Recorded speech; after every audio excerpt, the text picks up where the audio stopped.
Mesdames et messieurs, bonsoir et ravi de vous retrouver dans cette nouvelle édition, dans votre émission presque quotidien, direct, votre fenêtre sur les grands débats, les grandes actualités qui ont émaillé, que ce soit la scène politique ou économique, nationale, régionale, internationale. Aujourd'hui, nous allons vous proposer un sujet très important. Comment l'Égypte essaye toujours d'investir dans la paix, d'investir dans la coopération, d'investir dans ce qu'on a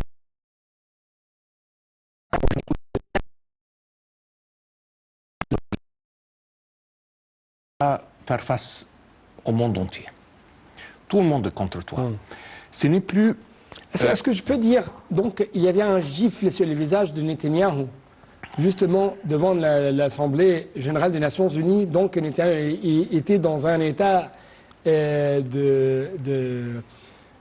imbalance, comme on dit, ou dans un état déséquilibré devant Trump, après ce coup qui a subi devant l'Assemblée générale des Nations Unies pendant son discours? Écoutez, ce sont deux gifles, vraiment. Et on a vu une qui était un peu bizarre. C'était la première, qu'un président américain ou d'une nation part donner son discours au Knesset israélien et demande au président d'Israël de pardonner Netanyahou. Ouais. Et ça se voit que c'est très clair, parce que pourquoi il a demandé ça?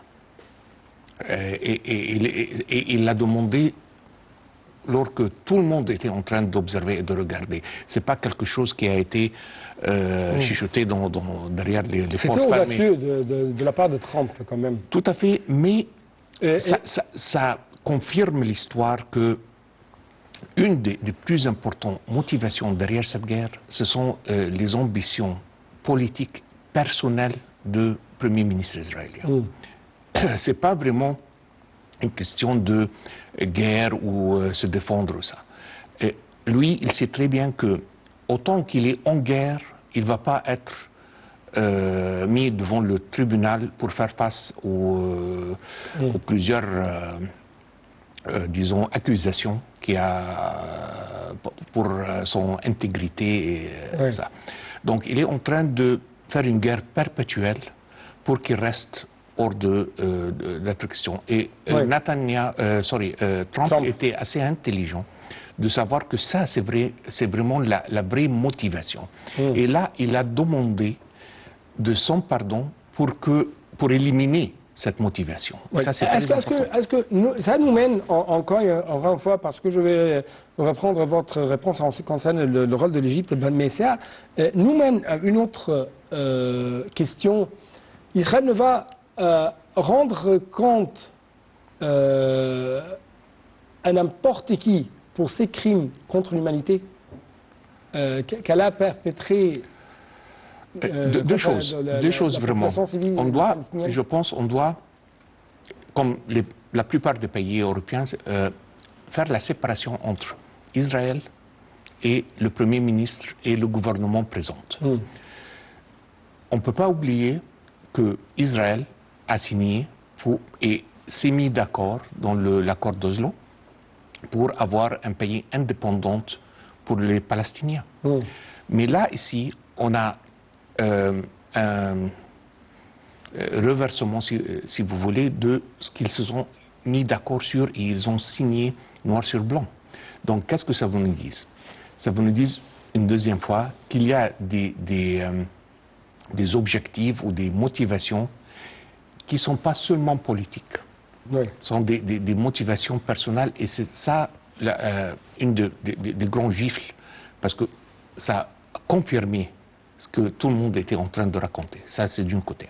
D'un autre côté, quand on a 143 pays, 143 sur 180 ou 90 ou quelque chose comme ça, dans l'Union Unie, qui ont voté pour accepter un pays souverain pour les Palestiniens, qui est gérable aussi. Donc là, il y a disons, une volonté mondiale contre ce qui était en train de se passer. Et je pense qu'il y a un gain assez important pour la cause palestinienne et les Arabes, si vous voulez.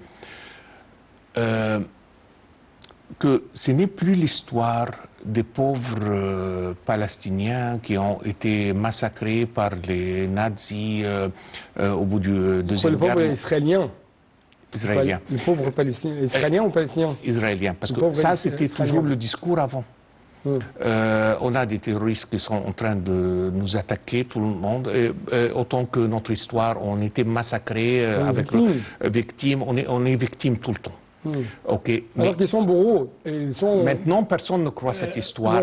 Ou au moins, disons, même s'ils le croient dans le passé, ils ne le croient pas dans le présent. C'est exactement le contraire. C'est vous qui sont en train de tuer des milliers et des milliers. C'est vous qui sont en train de faire cette atrocité contre le peuple palestinien. Et là, on a vu tout ce qui s'est passé dans l'Ouest. On a vu ce qui s'est passé dans les universités américaines. Et on a vu le support qu'on a. Ça, je pense que l'Égypte a joué un rôle énorme pour ce changement d'état d'esprit mondial. Et regrouper, j'aimerais revenir encore une fois à regrouper ces partis, ces acteurs. Les regrouper, c'était les résultats de le changement d'opinion, parce que s'ils n'étaient pas d'accord, ils n'auront jamais venu. Donc venir ici, c'est une déclaration, c'est une confirmation que oui, on est derrière l'Égypte, on croit bien que la seule solution, il n'y a pas de solution militaire pour ce conflit. C'est ça vraiment que l'Égypte a dit depuis 1991 dans la conférence de Madrid. Donc là, il n'y a pas vraiment une solution militaire. La seule solution, ça peut être à donner à ce peuple leur État souverain qui est gérable pour qu'il mène une vie normale, si vous voulez. Qui va payer le coût et la facture de la paix et de la reconstruction? Je parle de ça à la lumière quand même de cette conférence annoncée par l'Égypte et qui va être tenue le mois prochain. Peut-être il y a une autre question aussi qu'on doit répondre. Personne la réponse. Et personne ne va payer si on n'a pas un paix solide. Durable. Durable et solide. Parce que si jamais, personne ne va payer quelque chose qui va être détruit au bout de quelques mois ou quelques années même. Donc vous avez deux remarques en ce qui concerne l'application dans la première phase ou quand même le fait d'accéder à la deuxième phase de plan de paix de Donald Trump. Tout à fait. Dans la bande de Gaza. Tout à fait. Premièrement, parce que on a maintenant un arrêt de feu, mais je pense que c'est encore fragile. Donc ça doit se solidifier d'une façon que pour que quelqu'un ou ait la volonté pour investir ou construire ou aider à Gaza, il doit se mettre d'accord ou il doit avoir des confirmations, si vous voulez, qu'au bout de quelques mois, on ne va pas détruire d'une deuxième fois ou une dixième fois ce qu'on va payer maintenant. Et c'était cette remarque qui a été faite par les Saoudiens aussi. Donc c'est très important de solidifier l'état du pays qui est un peu fragile aujourd'hui pour qu'on puisse avancer, qu'on puisse avoir ceux qui peuvent aider, contribuer pour aider les Palestiniens à construire leur pays. Donc, d'après votre observation, Israël détruit les Arabes, notamment les pays du Golfe, les pays riches, comme ils ont été qualifiés par Donald Trump, c'est eux qui vont payer la reconstruction, je pense que la facture de la paix? La plupart, mais ça reste parce que aussi on a le plan qu'on a vu tous, le plan de Trump d'investir en Gaza. Et Gaza peut devenir une source de revenus ou par contrôler leur gaz qui est dans le Méditerranée ou comme tourisme. Mais ça peut se passer seulement lorsqu'on a un pays solide. Je ne pense pas que personne va investir ou va contribuer à la reconstruction de Gaza avant qu'on a cette confirmation. Et d'ici, la deuxième phase devient la plus importante dans ce processus. Ouais. Si jamais on doute toujours que les choses vont se calmer, je pense que la plupart du contributeurs vont être réluctants pour faire cette contribution. On va poursuivre notre discussion, mais justement après cette petite pause.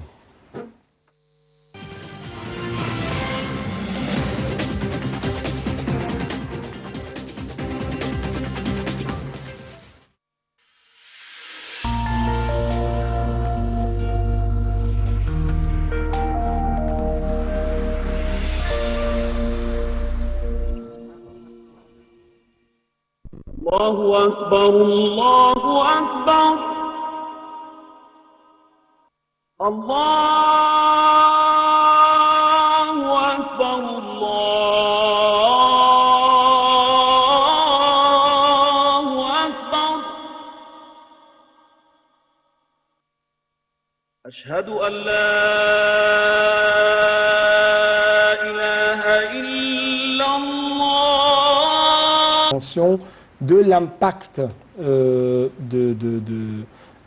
la paix, la facture de la paix, qui va payer la facture de la paix, mais aussi nous devons, avant de continuer à poursuivre notre discussion avec notre cher invité, passer en revue l'impact de la guerre sur l'économie israélienne. Et est-ce que parmi les éléments qui ont fait une sorte de, ou qui ont représenté une sorte de catalyseur pour ce volte-face de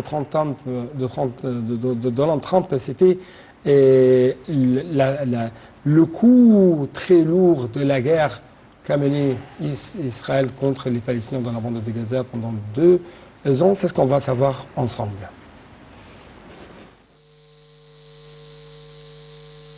Ces dernières semaines, les informations concernant des multinationales ayant décidé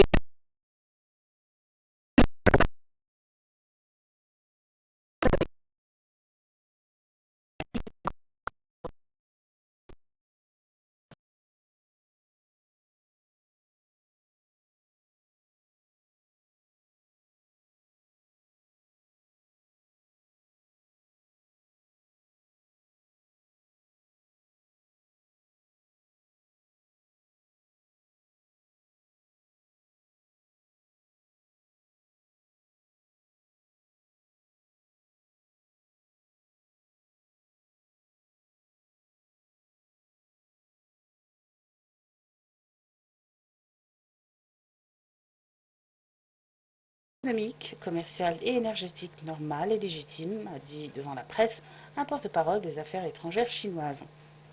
Les déclarations du président américain sont un exemple typique d'intimidation unilatérale et de coercition économique, a-t-il ajouté. La guerre commerciale, déclenchée avec le retour de Donald Trump à la Maison-Blanche en janvier, semble susceptible de reprendre après un relatif apaisement.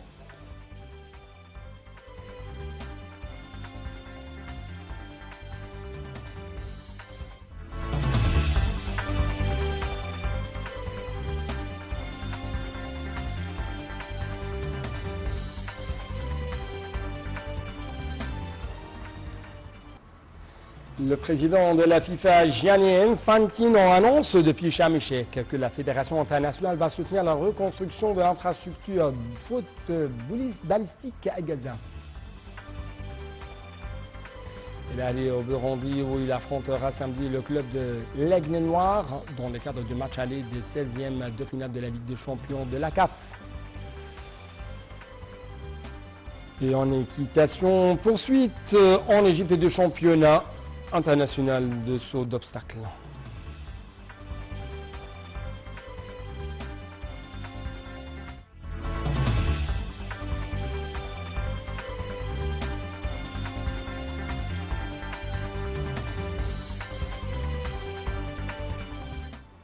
Le président de la FIFA, Gianni Infantino, s'est exprimé depuis Sharm el-Sheikh en Égypte à propos du plan de paix pour Gaza, saluant un nouveau départ pour la région. Infantino a aussi annoncé que la FIFA allait soutenir la reconstruction de l'infrastructure foot balistique à Gaza. Les détails avec notre collègue Herschel. Le président de la FIFA, Gianni Infantino, a annoncé mercredi que l'organisation soutiendra la reconstruction de l'infrastructure footballistique à Gaza suite à l'accord de paix entre Israël et le Hamas signé lundi à Sharm el-Sheikh. Selon Infantino, la FIFA prévoit de restaurer des installations sportives détruites lors des hostilités et de lancer un fonds spécial pour la construction de nouveaux terrains de football, ainsi que pour le soutien des programmes destinés à la jeunesse. Il est très important que la FIFA soit ici pour soutenir, aider et garantir le processus de paix qui devienne réalité. Le football doit unir et donner de l'espoir, a déclaré le président de l'organisation. Il a souligné que la FIFA prévoit de collaborer avec l'Association palestinienne de football afin de créer des opportunités pour les enfants et de ramener le football dans la région. Infantino a ajouté que la FIFA construira des mini-terrains et des FIFA Arenas modernes et invitera également des partenaires internationaux à rejoindre ce projet. Le football apporte de l'espoir aux enfants et c'est incroyablement important, a souligné le président de la FIFA. La Fédération palestinienne de football avait auparavant exprimé son intention de solliciter un soutien urgent de la FIFA et de la Confédération asiatique pour la reconstruction des installations touchées, insistant sur l'importance de maintenir l'activité du football palestinien et de reprendre les compétitions locales au plus vite.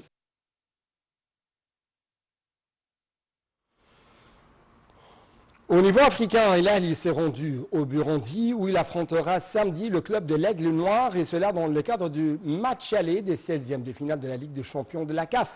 Cette rencontre sera donc la première sous la direction du nouvel entraîneur danois Jess Thorop qui a officiellement pris ses fonctions la semaine dernière, succédant ancien à l'Espagnol José Riviero. L'effectif de l'Ahly enregistre l'absence des 6 joueurs à rappeler Imam Achour, Hissène Al-Shahat, Hamza Abdelkrim, Karim Fouad, Ahmad Rida et Ashraf Dari.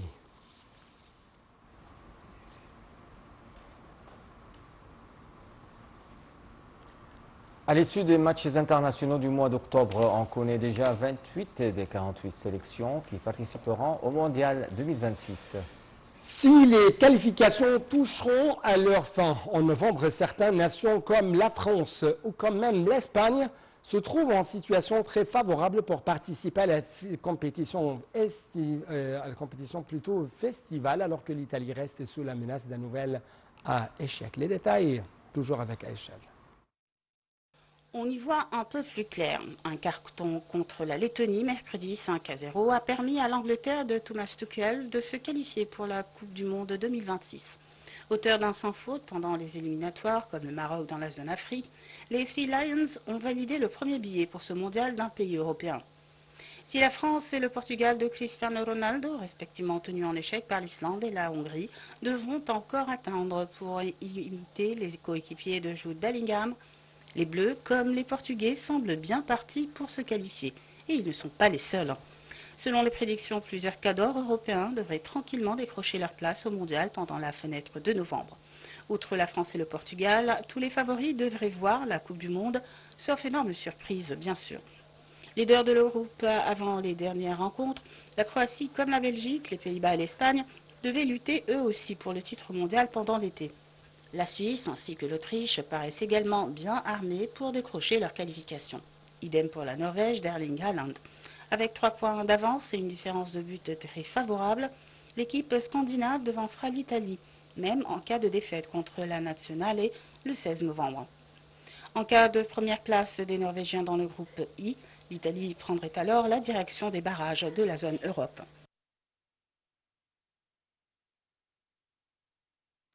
En France, le ballon d'or Ousmane Dembélé est en phase de reprise avec le Paris Saint-Germain. C'est ce qu'a annoncé le club aujourd'hui à la veille du match de Ligue 1 contre Strasbourg qui devrait manquer au contraire de Désiré Doué, apte à rejouer. Touché à la cuisse avec les Bleus en septembre, Dembélé a suivi donc des soins dans une clinique spécialisée de Doha au Qatar pendant la trêve internationale qui vient de s'achever. Mais il est en phase de reprise. En revanche, Désiré Doué ou encore Marquinhos, non évoqués dans le communiqué médical, devrait faire le retour dans le groupe demain. L'entraîneur Luis Enrique a toutefois confié qu'il se fonderait sur l'entraînement de reprise avec tout le groupe ce soir pour laisser revenir le joueur de cette sélection.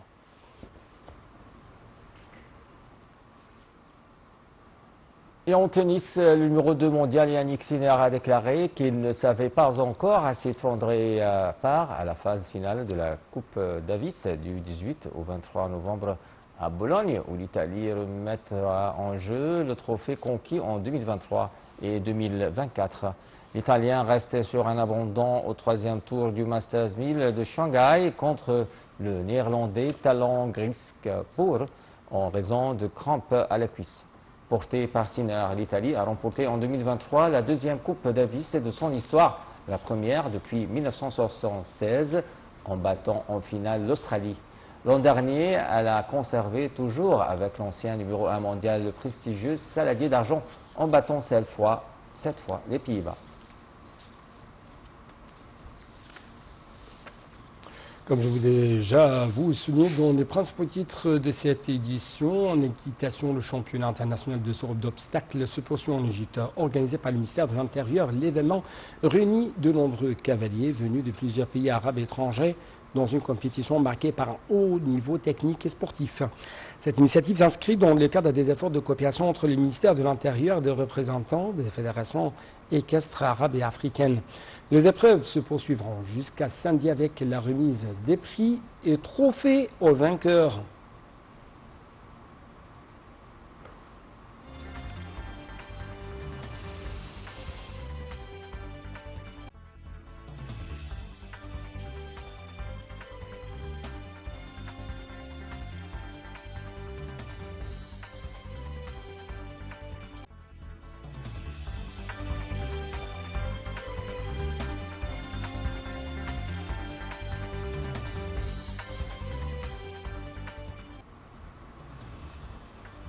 La 33e édition du festival et de la conférence de musique arabe organisée par l'Opéra égyptien et sous les auspices du ministère de la Culture débute aujourd'hui au théâtre An-Nafoura de l'Opéra du Caire. Le festival accueille une sélection de stars, chanteurs, mais aussi musiciens de premier plan d'Égypte du monde arabe présentant des soirées distinguées de chant et de musique, commençant tous les jours à 20h30. Cette édition rendra un hommage particulier à la légendaire diva de l'Orient, Kulthum, à l'occasion du 50e anniversaire de sa disparition. Les détails.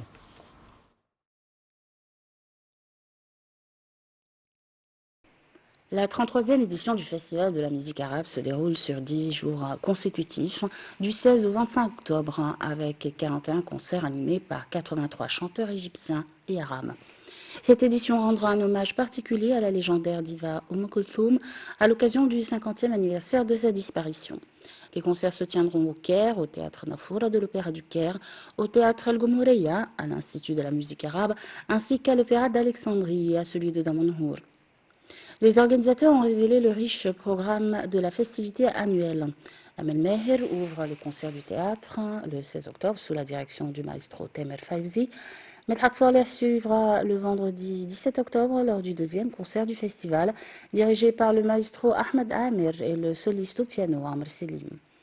Wael Gossar présentera le 3e concert au Festival de la musique arabe le samedi 18 octobre sous la direction du maestro Adel Aïch, tandis que Hani Shakir se produira lors de la 4e soirée du festival le dimanche 19 octobre sous la direction du maestro Mustafa Hilmi.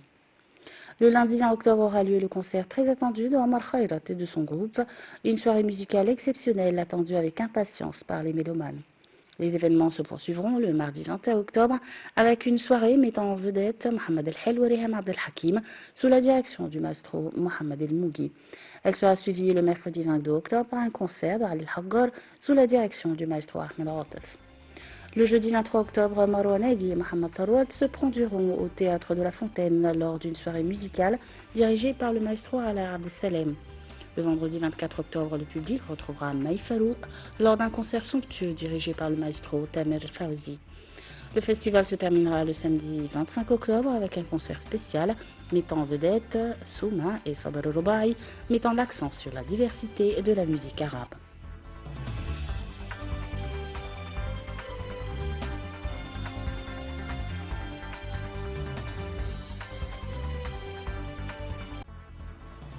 Mesdames et messieurs, c'était la fin de notre journal. Merci de l'avoir suivi et bonsoir.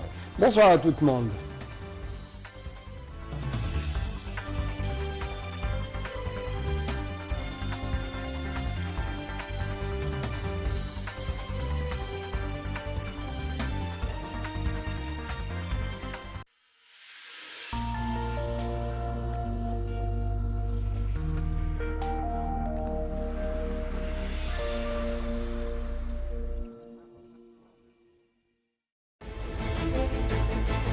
إنهاء الحرب في غزة. أفتح الباب لعهد جديد من السلام والاستقرار في الشرق الأوسط بل وفي العالم أجمع. اسمحوا لي أن أدعو فخامة الرئيس الأمريكي دونالد ترامب إلى الانضمام إلى قادة العالم الداعين إلى السلام. أود أن أشكر شركائنا في الولايات المتحدة وتركيا وقطر على جهودهم المخلصة لتنفيذ حل الدولتين باعتباره السبيل الوحيد نحو تحقيق الطموح المشروع للشعبين. القيادة الحقيقية ليست في شن الحروب وإنما في القدرة على إنهائها. فلتكن حرب غزة آخر الحروب في الشرق الأوسط. عندما أقدم الرئيس أنور السادات رحمه الله بخطى ثابتة غير مسبوقة في تاريخ المنطقة وبادر بزيارة تاريخية إلى القدس. إن السلام لا تصنعه الحكومات وحدها بل تبنيه الشعوب. السلام يظل خيارنا الاستراتيجي. معا مدوا أيديكم لنتعاون في تحقيق السلام العادل والدائم لجميع شعوب المنطقة.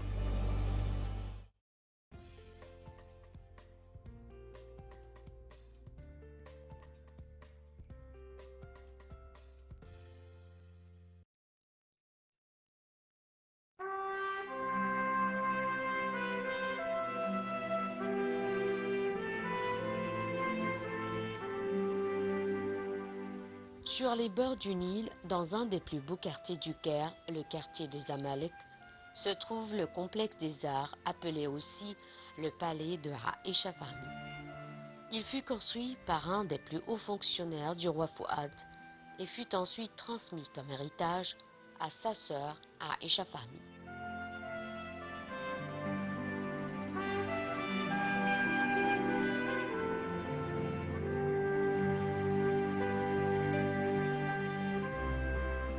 Dans les années 50 du siècle dernier, le ministère de la Culture acheta ce palais et le consacra à l'exposition des différentes formes d'art.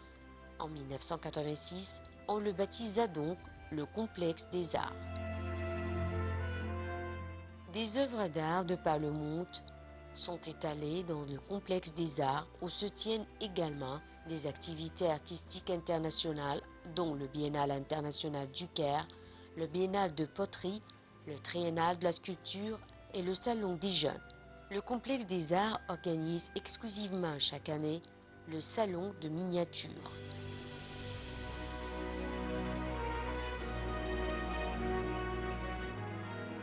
En 2010, le complexe des arts fut considéré comme un site archéologique.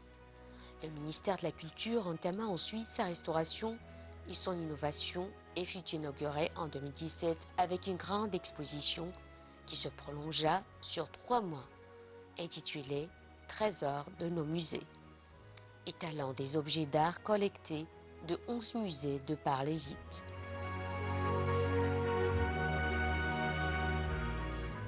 Le complexe des arts se caractérise par ses grandes salles splendides aux couleurs spectaculaires, qui forment avec les œuvres d'art qui y sont étalées des tableaux pittoresques. Voici un des plus beaux tableaux du fameux artiste anglais George Waterhouse, dessiné en 1882 et intitulé « Des personnages sur les escaliers ».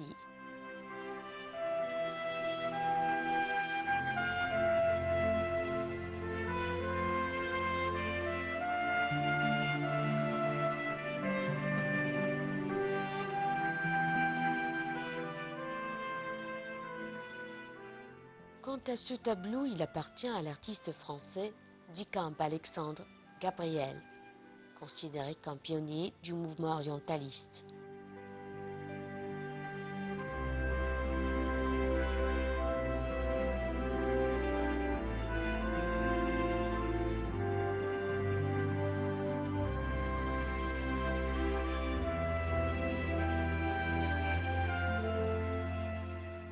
Et voici un autre ouvrage qui appartient au grand artiste français Delacroix-Eugène, un des pionniers de l'école romantique.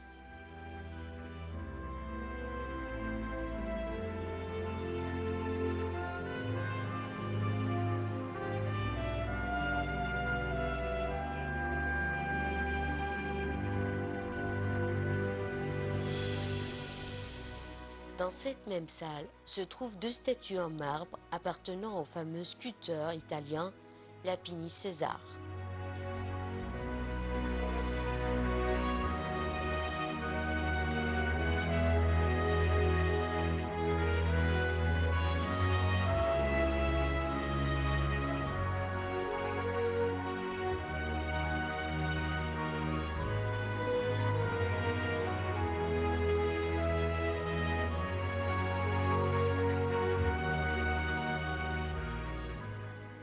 Ce tableau intitulé La Gitane appartient à l'artiste allemand Bernard Sikanderhardt.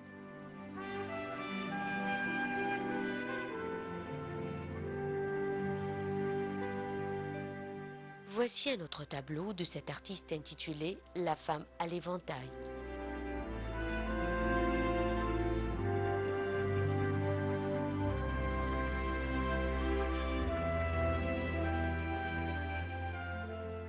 Le premier et le deuxième étage du complexe des arts sont consacrés aux œuvres d'art mondiaux, alors que les ouvrages artistiques égyptiens sont regroupés dans un étage séparé.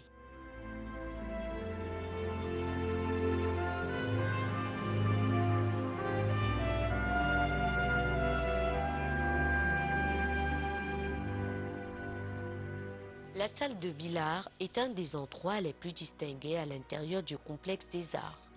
Elle se distingue surtout par les ouvrages en bois sculpté avec art et dextérité, et le verre coloré avec ses couleurs harmonieuses. Chaque coin dans le complexe des arts est en soi une œuvre d'art fantastique.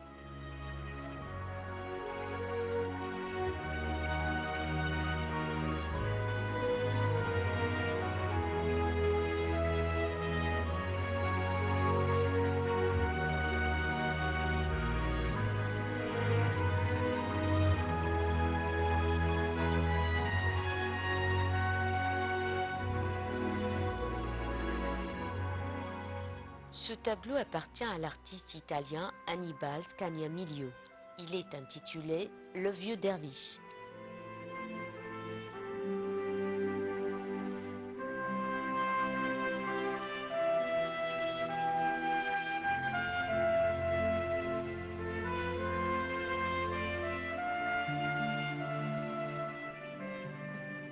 Dans chacune des salles du complexe des arts se trouve un grand écran pour la projection des différentes œuvres d'art, dont cette statue de l'artiste Jean Papas.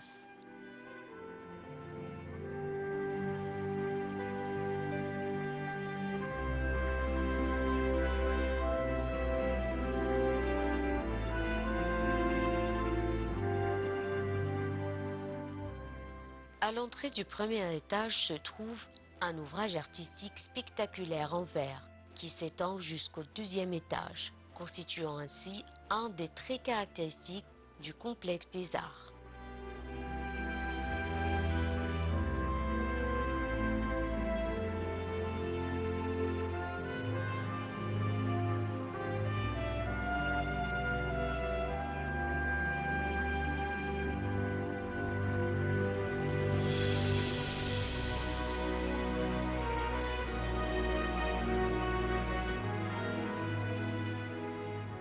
Au deuxième étage est étalée une collection dont la majorité appartient au musée Mahmoud Khalil. Parmi cette collection très distinguée, ce tableau de Claude Monet.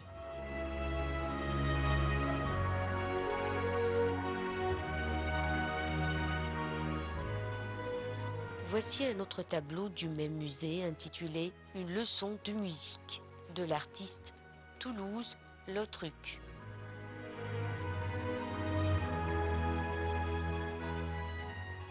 La cravate est le titre de ce tableau très particulier de Renoir.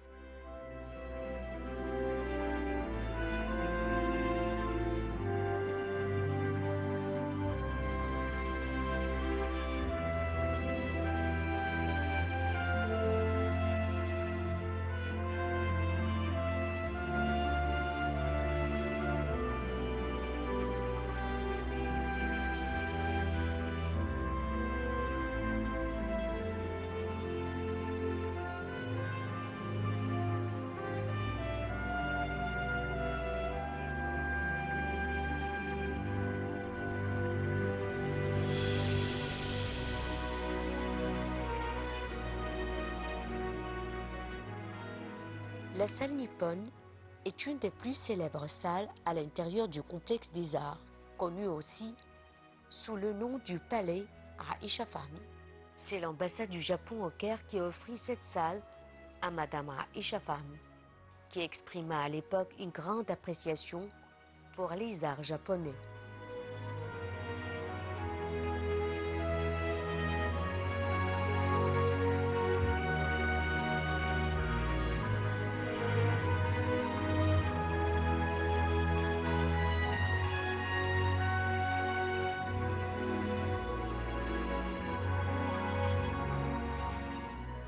La salle consacrée aux œuvres d'art égyptiennes est très distinguée. Parmi les plus beaux ouvrages qui y sont étalés, ceux appartenant au fameux sculpteur égyptien Mahmoud Mokhtar.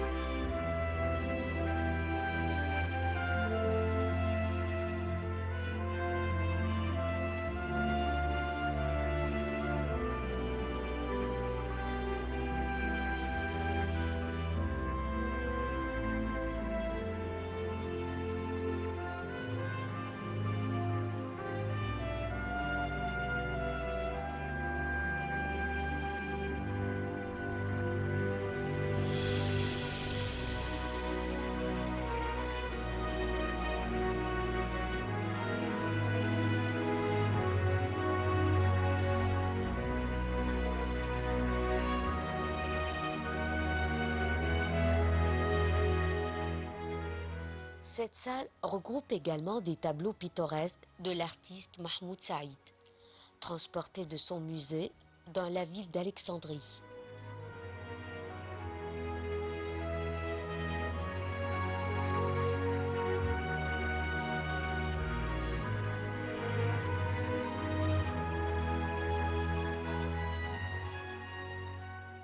Deux autres artistes alexandrins, les frères Sef et Adham Waneli, qui ont étudié l'art en Europe et dont les ouvrages sont manifestement influencés par les écoles européennes.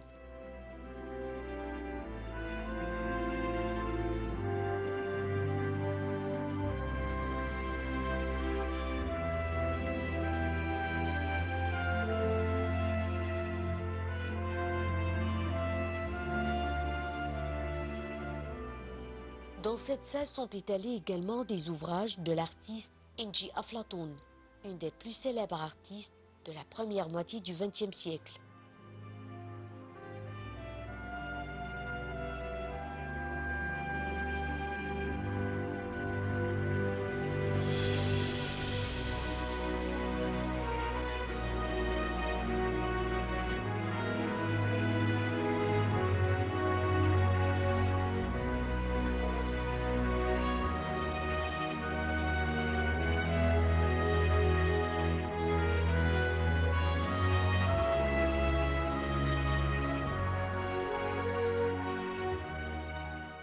On y trouve également des ouvrages du plasticien Ragheb Ayat.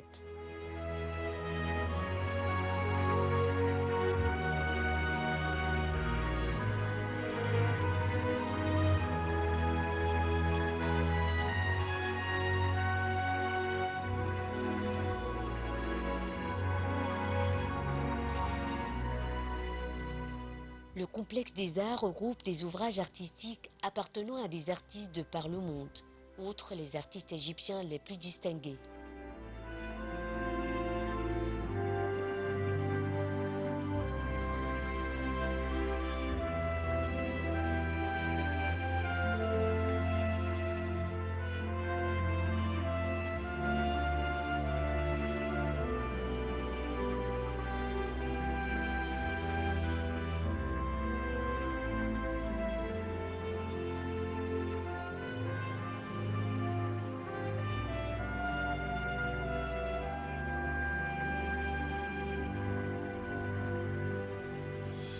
La visite de ce palais splendide n'est en fait qu'un voyage à travers l'histoire des arts en Égypte, voire dans le monde.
Monsieur le bonsoir et les actualités en bref.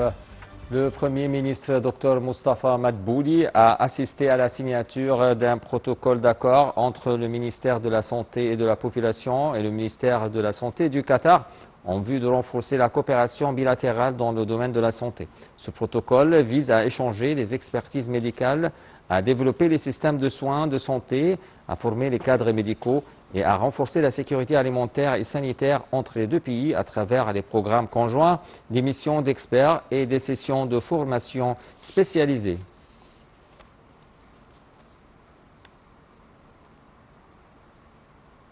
La Chambre des représentants a approuvé définitivement le projet de loi sur les procédures pénales après avoir modifié les 8 articles sur lesquels le président Abdel Fattah el-Sisi avait émis des réserves lorsqu'il a renvoyé le texte au Parlement pour réexamen en vue de garantir davantage de transparence, de gouvernance et de réalisme.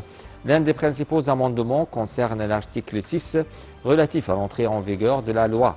Conformément à la recommandation du président, l'application du texte est désormais reportée au début de l'année judiciaire 2026 au lieu de lendemain de sa publication, comme le prévoyait la version initiale. Cette modification répond aux remarques du président selon lesquelles la loi introduite à l'article 232, la création de centres d'annonces électroniques relevant du ministère de la Justice dans plus de 280 tribunaux à travers le pays, nécessitant des préparatifs techniques, administratifs et humains importants. La loi amendée tient également compte de l'article 105 qui encadre la procédure d'interrogatoire des accusés par le ministère public, notamment dans les cas où leur vie pourrait être en danger, tout en garantissant la présence ou la convocation d'un avocat désigné par le bureau local.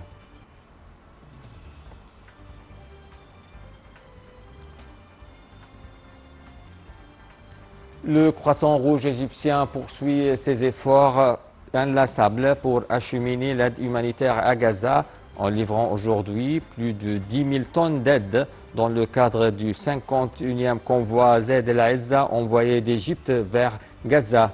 Le convoi comprenait plus de 500 tonnes des paniers alimentaires de farine, environ 2500 tonnes de fournitures médicales et de secours, ainsi qu'environ 2300 tonnes de produits pétroliers.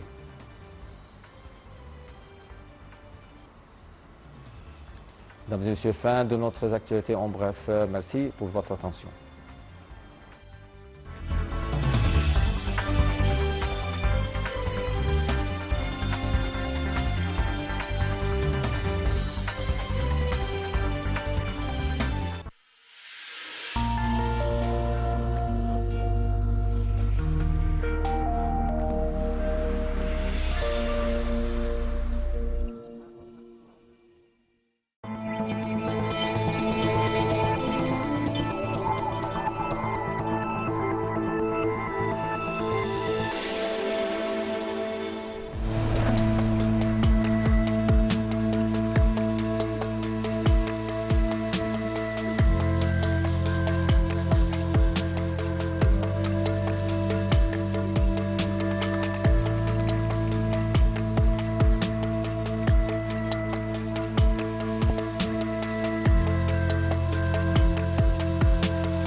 Mesdames et messieurs, bonsoir et ravi de vous retrouver dans cette nouvelle édition, dans votre émission presque quotidien, direct, votre œuvre sur les grands débats, les grandes actualités qui ont émaillé, que ce soit la scène politique ou économique, nationale, régionale, internationale. Aujourd'hui, nous allons vous proposer un sujet très important. Comment l'Égypte essaye toujours d'investir dans la paix, d'investir dans la coopération, d'investir dans ce qu'on a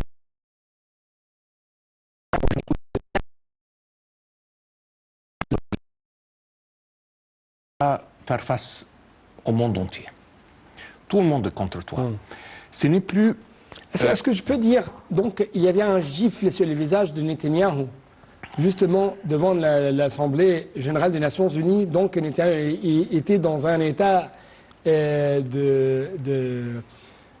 imbalance, comme on dit, ou dans un état déséquilibré devant Trump après ce coup qu'il a subi devant l'Assemblée générale des Nations Unies pendant son discours.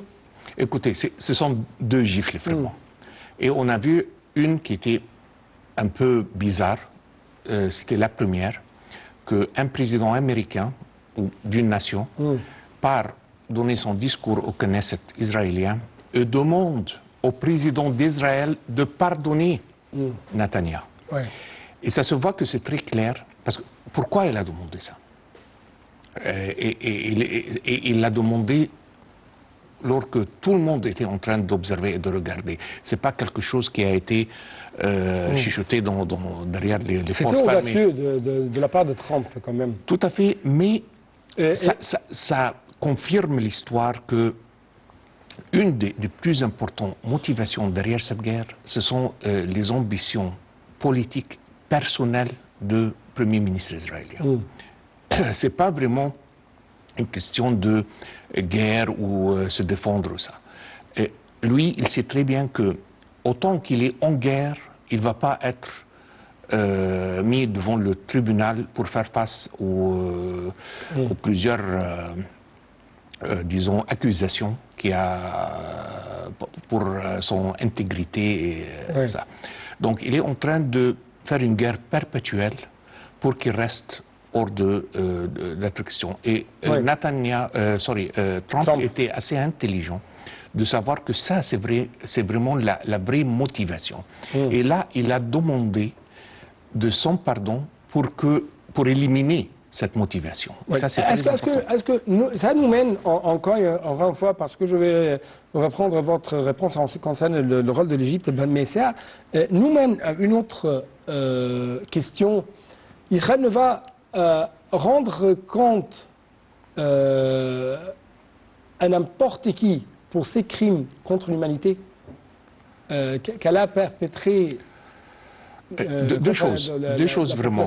On doit, je pense, comme la plupart des pays européens, faire la séparation entre Israël et le Premier ministre et le gouvernement présent. On ne peut pas oublier que Israël a signé et s'est mis d'accord dans l'accord d'Oslo pour avoir un pays indépendant pour les Palestiniens. Mais là, ici, on a un reversement, si vous voulez, de ce qu'ils se sont mis d'accord sur et ils ont signé noir sur blanc. Donc, qu'est-ce que ça vous nous dit?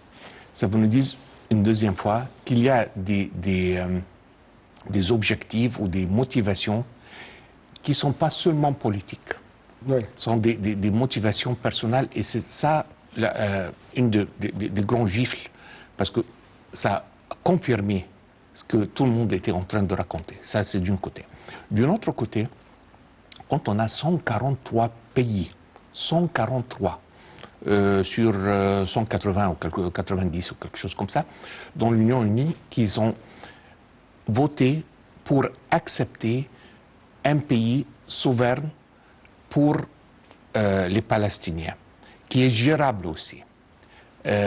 Donc là, il y a disons, une volonté mondiale contre ce qui était en train de se passer. Et je pense qu'il y a un gain assez important pour la cause palestinienne et les Arabes, si vous voulez. que ce n'est plus l'histoire des pauvres Palestiniens qui ont été massacrés par les nazis au bout du Deuxième Guerre mondiale. Israéliens. Les pauvres Palestiniens. Israéliens ou Palestiniens? Israéliens, parce que ça c'était toujours le discours avant. On a des terroristes qui sont en train de nous attaquer, tout le monde. Autant que notre histoire, on était massacrés avec victimes, on est victimes tout le temps.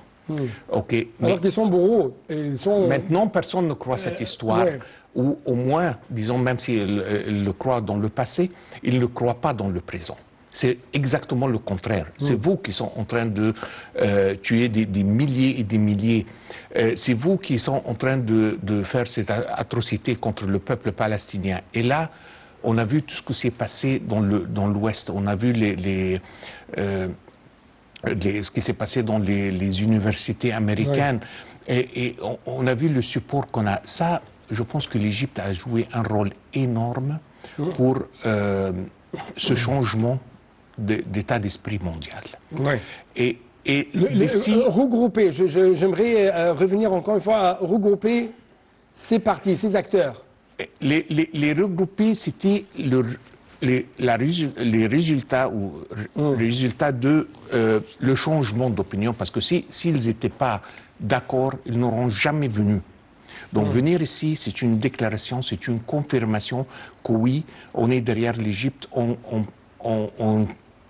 croit bien que la seule solution, il n'y a pas de solution militaire pour ce conflit. C'est ça vraiment que l'Égypte a dit depuis 1991 dans la conférence de Madrid. Donc là, il n'y a pas vraiment une solution militaire. La seule solution, ça peut être à donner à ce peuple leur État souverain qui est gérable pour qu'il mène une vie normale, si vous voulez. Qui va payer le coût et la facture de la paix et de la reconstruction? Je parle de ça à la lumière quand même de cette conférence annoncée par l'Égypte et qui va être tenue le mois prochain. Peut-être il y a une autre question aussi qu'on doit répondre. Personne la réponse. Et personne ne va payer si on n'a pas un paix solide. Durable. Durable et solide. Parce que si jamais, personne ne va payer quelque chose qui va être détruit au bout de quelques mois ou quelques années même. Donc vous avez deux remarques en ce qui concerne l'application dans la première phase ou quand même le fait d'accéder à la deuxième phase de plan de paix de Donald Trump. Tout à fait. Dans la bande de Gaza. Tout à fait. Premièrement, parce que on a maintenant un arrêt de feu, mais je pense que c'est encore fragile. Donc ça doit se solidifier d'une façon que pour que quelqu'un ait la volonté pour investir ou construire ou aider à Gaza, il doit se mettre d'accord ou il doit avoir des confirmations, si vous voulez, qu'au bout de quelques mois, on ne va pas détruire d'une deuxième fois ou une dixième fois ce qu'on va payer maintenant. Et c'était cette remarque qui a été faite par les Saoudiens aussi. Donc c'est très important de solidifier l'état du pays qui est un peu fragile aujourd'hui pour qu'on puisse avancer, qu'on puisse avoir ceux qui peuvent aider, contribuer pour aider les Palestiniens à construire leur pays. Donc, d'après votre observation, Israël détruit les Arabes, notamment les pays du Golfe, les pays riches, comme ils ont été qualifiés par Donald Trump, c'est eux qui vont payer la reconstruction, je pense que la facture de la paix? La plupart, mais ça reste parce que aussi on a le plan qu'on a vu tous, le plan de Trump d'investir en Gaza. Et Gaza peut devenir une source de revenus ou par contrôler leur gaz qui est dans le Méditerranée ou comme tourisme. Mais ça peut se passer seulement lorsqu'on a un pays solide. Je ne pense pas que personne va investir ou va contribuer à la reconstruction de Gaza avant qu'on a cette confirmation. Et d'ici, la deuxième phase devient la plus importante dans ce processus. Ouais. Si jamais on doute toujours que les choses vont se calmer, je pense que la plupart du contributeurs vont être réluctants pour faire cette contribution. On va poursuivre notre discussion, mais justement après cette petite pause.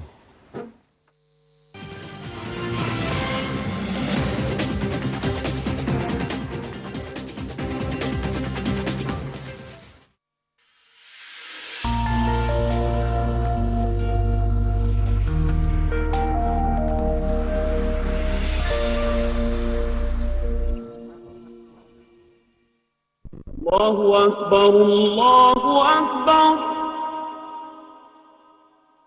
الله أكبر الله أكبر أشهد أن لا إله إلا الله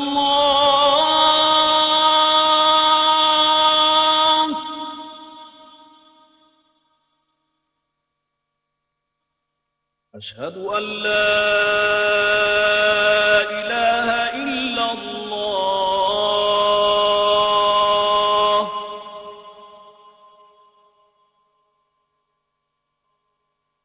أشهد أن محمدًا رسول الله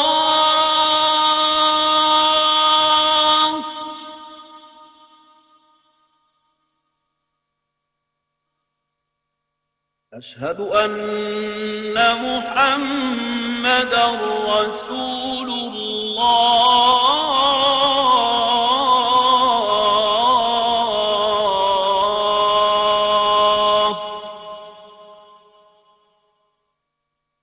حي على الصلاة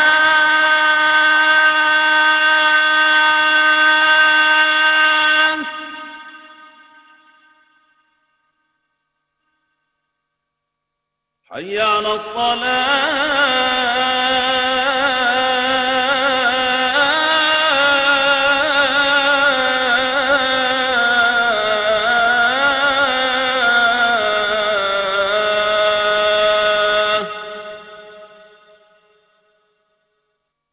حي على الفلاح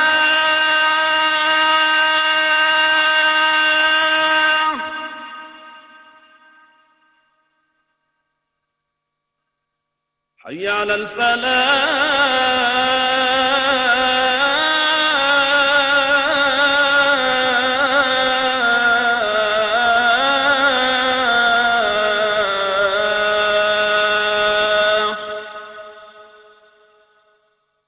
الله أكبر الله أكبر لا إله إلا الله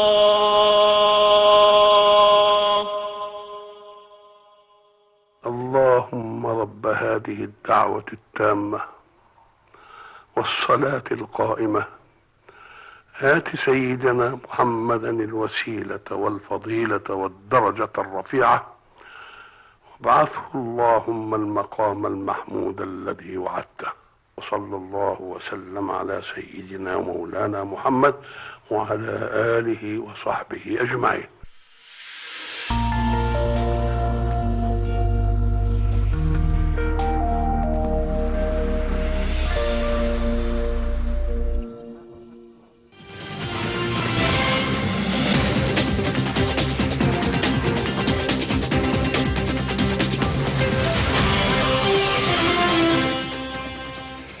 Encore une fois, chers téléspectateurs, vous êtes toujours bienvenus. C'était donc le temps de l'appel à la prière selon l'heure locale du Caire, l'appel à la prière de l'achat bien sûr, ou la prière de nuit. Et de retour à notre actualité aujourd'hui, cette lecture concernant les différentes dimensions de l'impact de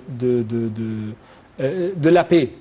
La facture de la paix, qui va payer la facture de la paix, mais aussi nous devons, avant de continuer, poursuivre notre discussion avec notre cher invité, Passons en revue l'impact de la guerre sur l'économie israélienne. Et est-ce que parmi les éléments qui ont fait une sorte de ou qui ont représenté une sorte de catalyseur pour ce volte-face de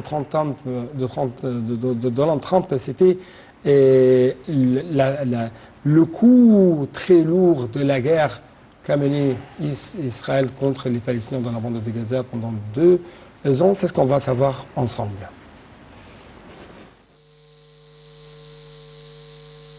Ces dernières semaines, les informations concernant des multinationales ayant décidé